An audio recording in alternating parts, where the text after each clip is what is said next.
Alrighty everyone, welcome back. It is now January 1st of 2024. I hope you all had an amazing New Year's. Now, there's one thing that we can actually acknowledge about Disney / Bob Iger and the rest of the board of directors over there is that they are really anticipating this year to be a very challenging one at that. Given that they have so many titles, so many releases that were delayed from this year until 2025, it's not looking good in any way, shape, or form, and they are basically placing all their bets on the upcoming Deadpool 3 film that's still slated for July of this year.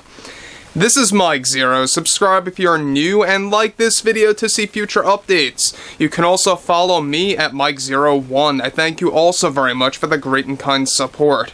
So one thing about Ryan Reynolds is that we know that him, of course, along with writers Rhett Reese and Paul Wernick of Deadpool 3 have been getting into endless drama with the Disney higher-ups over the third act of Deadpool 3. Now, they are trying and desperately attempting to finish filming by the later portion of this month, but it's not looking like that's going to happen at all, as there's a lot of other factors that are going into that for the third Deadpool film. Now, one thing about Ryan Reynolds that we all know about is that he has been making these endless ultimatums against Disney, some of which Bob Iger caved into, others of which Bob Iger is being very stubborn about and really not backing off at all for specific, elements of Deadpool 3 that remain pretty much, ongoing, such as including DEI/ESG into the third act of the film and all of that nonsense agenda-driven strategy stuff. Now, what's interesting about all of this has a lot to do with what Ryan Reynolds recently did against Disney.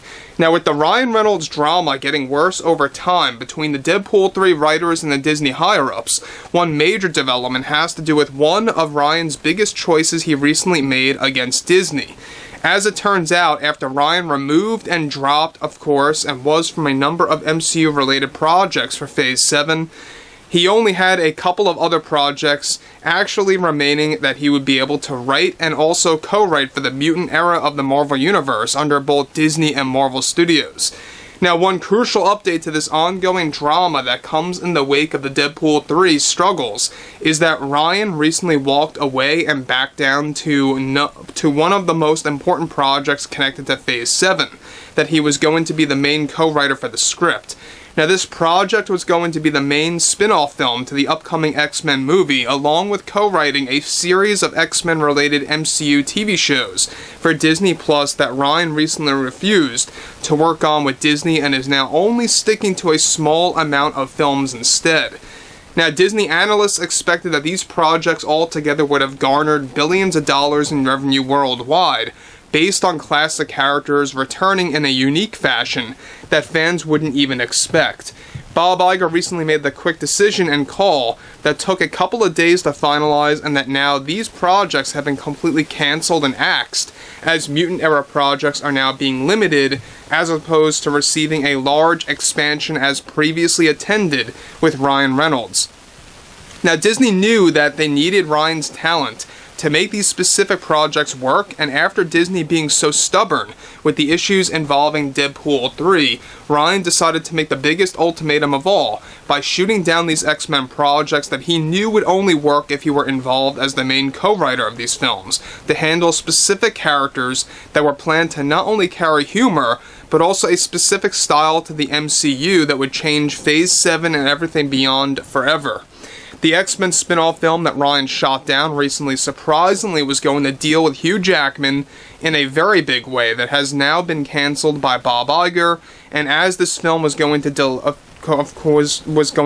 of course, over 10 classic X-Men characters, mind you, that would promote the mutant era for the MCU. This is the one project that surprisingly did not hold a serious level of DEI or agenda-driven strategies before it was actually axed that would have easily garnered Disney fresh agenda-free material, at least through the writers of Deadpool 3 and their minds. Now, guys, let me just say one thing about this. Now, we know that Disney wants Rhett Reese, Paul Wernick, and Ryan Reynolds involved with a lot of their mutant-era projects. The fact that Ryan is really making the ultimatum go so far and really going the extra mile to shoot down a number of projects that he was actually 100% needed for to make them successful, that are now getting axed because of himself removing himself from the equation,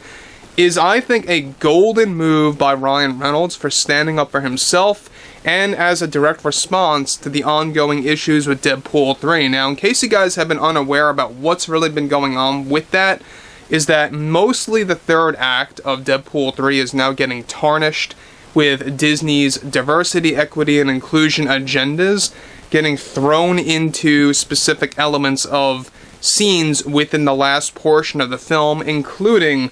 aspects of the mid and post-credit scene. So there's a lot of things going on with this that are all back and forth scenarios between Ryan Reynolds and the higher-ups over at Disney. We know that they are going to be holding another remote meeting between the Deadpool 3 creatives and, of course, those over at Disney by the middle of this month, before they plan to wrap up principal photography, which we talked about this too. That's most likely not going to end now until early February, but we'll talk about that in just a second. The fact that this main X-Men spin-off film is no longer moving forward, along with a series of mutant era related MCU TV shows for Disney Plus, I think is a large signal that Disney is floundering at a very fast rate at this point in time. Now, moving on, however, that is not to say that agendas for this X-Men spin-off would have eventually not slipped into this project in the long run, had it continued, of course. Now, as of now, Iger is restructuring the entire Phase 7 for the MCU due to the Reynolds drama and also due to the third phase of Bob Iger's cost containment plan that is already wreaking havoc over at Disney.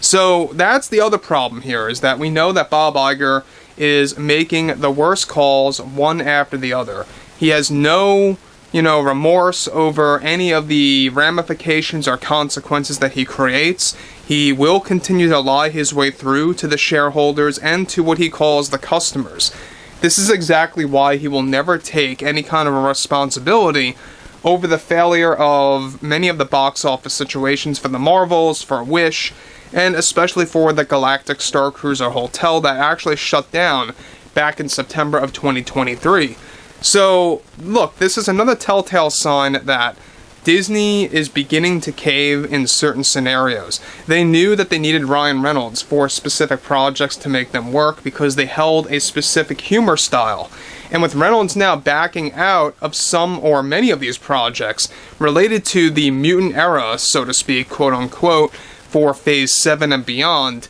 that really just goes to show you that they have been relying on Reynolds for a series of movies / TV shows that would have apparently garnered billions across the world, according to Disney analysts, which really just goes to show you that Ryan really hit them in the heart when it comes to all of their opportunities that they could have chased properly. So, anyway, I would really love to hear what you all have to say about this ongoing situation and this drama between Ryan and Bob Iger, etc., etc. And if you guys did enjoy the content for today, make sure to drop a thumbs up on this video to support the channel, and I will catch you guys later.